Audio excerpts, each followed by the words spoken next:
भक्तजनों, कनकधारा स्तोत्र की रचना आदि शंकराचार्य ने की थी।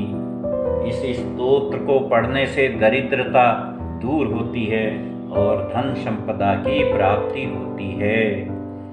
कनकधारा स्तोत्र की रचना कैसे हुई, इसकी रचना के बारे में एक कथा है।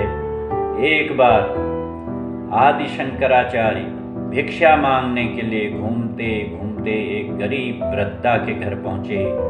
उस स्त्री के पास भिक्षा देने के लिए कुछ भी नहीं था। उसने घर में रखे हुए कुछ सूखे आंवले तपस्वी को भिक्षा में दे दिए। शंकराचार्य जी को उस स्त्री की यह दशा देखकर उस पर तरस आ गया। उन्होंने तुरंत ही महालक्ष्मी को संबोधित करते हुए एक स्तोत्र की रचना की। इस स्तोत्र का पाठ करने से वहाँ सोने की वर्षा होने लगी। इससे इस स्तोत्र का नाम कनकधारा स्तोत्र हुआ।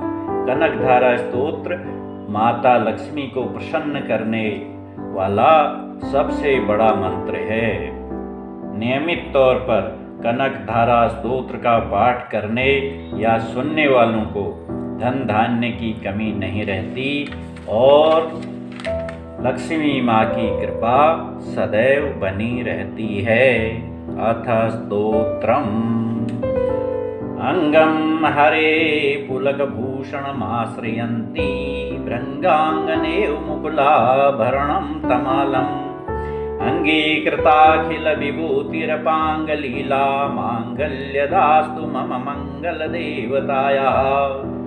मुग्धा बहुर्विदधति वदने मुरारे प्रेमत्रपा प्रणिहितानि गतागतानि। मालादृशोर्मधुकरीव महूत्पले आशा मे श्रियं दिशतु सागरसम्भवायाः। विश्वामरेन्द्रपदविभ्रमदानदक्षमानन्दहेतुरधिकं मुरविदिक्षोऽपि। ईशन्निषीदतु मयि क्षणमे क्षणार्धमिन्दीवरोदरसहोदरमिन्दिरायाः। आमीलिताक्षमधिगम्य मुदा मुकुन्दमानन्दकन्दमनिमेषमनङ्गतन्त्रम्। आकेकर स्थितकनिनिकपक्ष्मनेत्रं भुक्ते भवेन्मम भुजङ्गशयाङ्गनायाः। भावन्तरे मधुजितौ श्रितकौस्तुभे या हरावलीव हरिनीलमयी विभाति। कामप्रदा भगवतोऽपि कटाक्षमाला कल्याणमावहतु मे कमलालयायाः। कालाम्बुदालिललितो रसी कैटभारेर्धाराधरे स्फुरति या तडिदङ्गनेव। मातुः समस्तजगतां महनीयमूर्तिर्भद्राणि मे दिशतु भार्गवनन्दनायाः। प्राप्तं पदं प्रथमतः किल यत् प्रभावान् माङ्गल्यभाजि मधुमाथिनि मन्मथेन। मया पते तदियमन्थरमीक्षणार्धं मन्दालसं च मकरालय कन्यकायाः। दद्याद्ययानुपवनो दृढाम्बुधारामस्मिन् किञ्चन विहङ्गशिशो विषण्णे। दुष्कर्म घर्ममपनीय चिराय दूरं नारायण प्रणयिनी नयनाम्बुवाः। इष्टाविशिष्टमतयोऽपि यया दयादृष्ट्या त्रिविष्टपपदं सुलभं लभन्ते। दृष्टिः प्रहृष्टकमलोदरदीप्तिरिष्टां पुष्टिं कृषिष्ट मम पुष्करविष्टरायाः।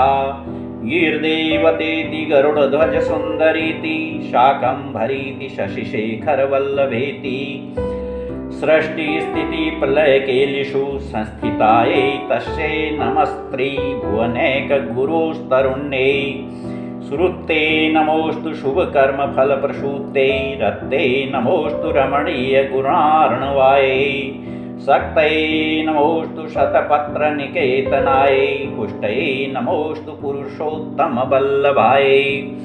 नमोऽस्तु नालीकनिभाननायै नमोऽस्तु दुग्धोदधिजन्मभूते नमोऽस्तु सोमामृतसोदरायै नमोऽस्तु नारायणवल्लभायै सम्पत्कराणि सकलेन्द्रियनन्दनानि साम्राज्यदानविभवानि सरोरुहाक्षि त्वदन्दनानि दुरिताहरणोद्यतानि मामेव मातर्निशं कलयन्तु मान्ये यत्कटाक्षसमुपासनाविधिः सेवकस्य सकलार्थसम्पदः सन्तनोति वचनाङ्गमानसैस्त्वां मुरारिहृदेश्वरीं भजे सरसिजनिलये सरोजहस्ते धवलतमांशुकगन्धमाल्यशोभे भगवती हरिवल्लभे मनोज्ञे त्रिभुवनभूतिकरिप्रसीद मह्यम् दिग्स्तिभिः कनककुम्भमुखावसृष्ट स्वर्वाहिनी